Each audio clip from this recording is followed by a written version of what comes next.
Rice যেটা দিচ্ছ এটা কি বাসমতি চাল দিচ্ছ? হ্যাঁ হ্যাঁ, একদম বাসমতি স্মেলটাও রাইস। কিন্তু আসছে বাসমতি চালের। একদম।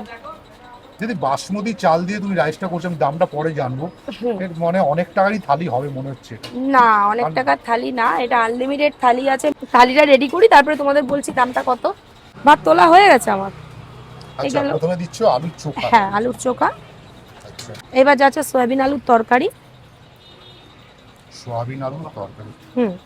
অনেকটা কোয়ান্টিটি দিচ্ছ, এরপর লাগলে আবার দেবে। লাগলে আবার দেওয়া হবে, আনলিমিটেড। দেখো একদম ঘন, টালটালে নয়, জল না নেই। একদম ঘন। তোমার ভেজ থালিটা এটার দাম কতই বলো? ভেজ থালি মাত্র 35 টাকা। এইটা আছে হাঁসের ডিম, হুম। এটা দিয়ে যদি কেউ থালিতে নেয় 65 টাকা পড়বে। 65 টাকা। 65 টাকা আচ্ছা, আর পড়বে। এখানে চিকেন আর আছে এটার জায়গায় পোলট্রির ডিম দিয়ে নিলে পড়বে 50 টাকা। 50 টাকা। হ্যাঁ।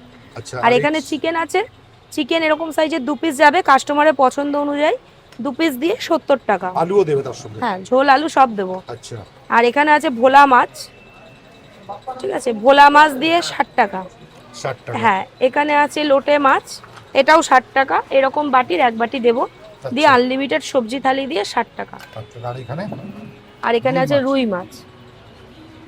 এরকম রুই মাছ দিয়ে কত নেবে? রুই মাছ দিয়েও 60 টাকা।